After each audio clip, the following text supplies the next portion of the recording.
High, micellar Ashis কর political academy YouTube চ্যানেলে সবাইকে স্বাগত জানাই। আজকের আমি মূলত আলোচনা করতে চলেছি যারা ক্যালকাটা ইউনিভার্সিটি তোমরা 4th সেমিস্টারে পড়ছো।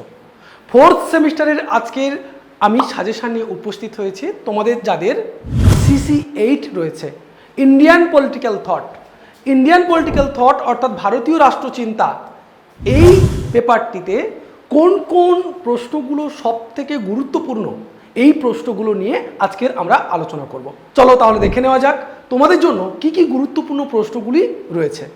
তোমাদেরকে একটি কথা বলবো, এখনো পর্যন্ত যারা আমার চ্যানেলটিকে সাবস্ক্রাইব করোনি অবশ্যই চ্যানেলটিকে সাবস্ক্রাইব করবে, লাইক করবে এবং যদি তোমাদের ভিডিওটি ভালো লেগে থাকে তাহলে অবশ্যই শেয়ার করবে।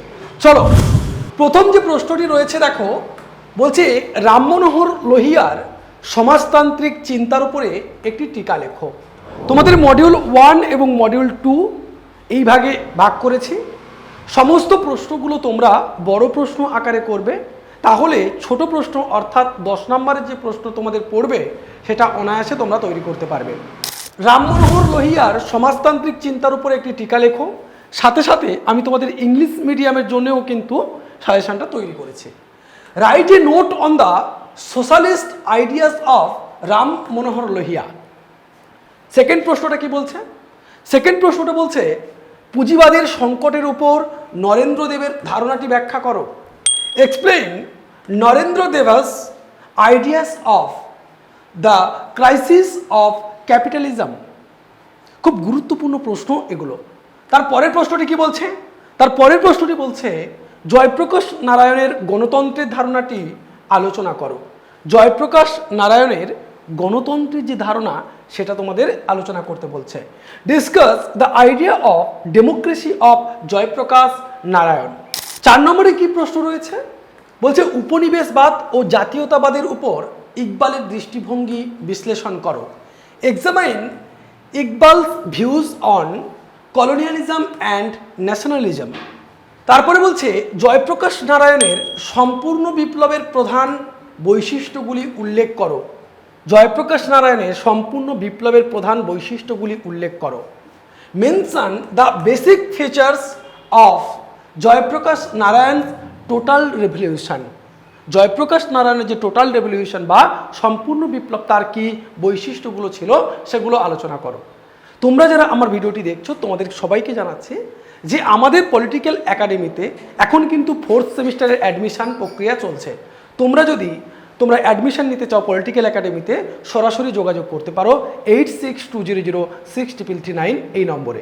আরেকটি কথা, তোমরা যারা এই সমস্ত প্রশ্নের উত্তরপত্র পেতে চাইছো অর্থাৎ PDF আকারে তোমরা উত্তরপত্র পেতে চাইছো, তার জন্য যোগাযোগ করবে সেম নাম্বারে। তোমাদের এই সমস্ত উত্তরের PDFও আমরা আমাদের একাডেমি থেকে দিয়ে থাকি। পুরো 100% কমনযুক্ত PDF A++ অর্থাৎ ভালো মেটেরিয়াল তোমরা পাবে, সুন্দর নোটস তোমরা পেয়ে যাবে। যদি তোমরা অবশ্যই নিতে চাও অবশ্যই যোগাযোগ করবে। এবারে আমরা দেখে নেব মডিউল 2-এ আমি তোমাদের জন্য কি কি প্রশ্ন রেখেছি। তোমরা মনে রাখবে এই প্রশ্নগুলোর মধ্য থেকে কিন্তু সমস্ত প্রশ্ন তোমাদের কমন আসবে। বাইরে থেকে কোনো রকম কোনো প্রশ্ন আর করার তোমাদের প্রয়োজন নেই 2024 সালের জন্য। গণতন্ত্র সম্পর্কে নেহেরুর অভিমত আলোচনা করো। গণতন্ত্র সম্পর্কে নেহেরুর অভিমত আলোচনা করো। এই প্রশ্নটি তোমরা লিখে রাখতে পারো 100% অর্থাৎ 100% তোমাদের পরীক্ষায় আসবে। Discuss the idea of the democracy of Nehru. তার পরের প্রশ্নটি কি বলছে? বলছে জিন্নার দ্বিজাতি তত্ত্বটি ব্যাখ্যা করো। এটা তোমরা 10-এর জন্য করে রাখতে পারো। জিন্নার দ্বিজাতি তত্ত্বটি ব্যাখ্যা করো। Explain the two nation theory of Jinnah. পরের প্রশ্নটি কি বলছে? পরের প্রশ্নটি বলছে সুভাষচন্দ্র বোসের ফ্যাসিবাদের ধারণাটি ব্যাখ্যা করো। Explain Subhash Chandra Bose views on fascism. পরের প্রশ্নটি কি বলছে? জ্যোতিবা ফুলের জাতিপ্রথা এবং অস্পৃশ্যতার উপরে দৃষ্টিভঙ্গিটি আলোচনা করো। Discuss the idea of caste system and untouchability of Jyotiba Phule. Last যে প্রশ্নটি তোমাদের জন্য রয়েছে সুভাষচন্দ্র বোসের সমাজতান্ত্রিক চিন্তা সম্পর্কে আলোচনা করো।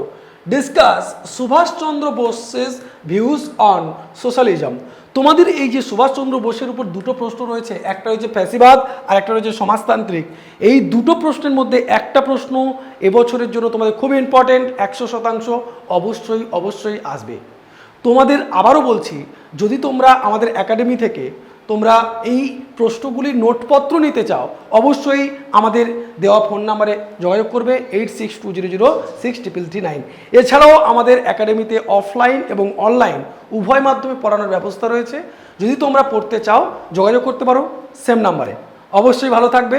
যদি ভিডিওটি ভালো লাগে শেয়ার করবে, লাইক করবে আর অবশ্যই চ্যানেলটা সাবস্ক্রাইব করবে। থ্যাংক ইউ, ভালো থাকো।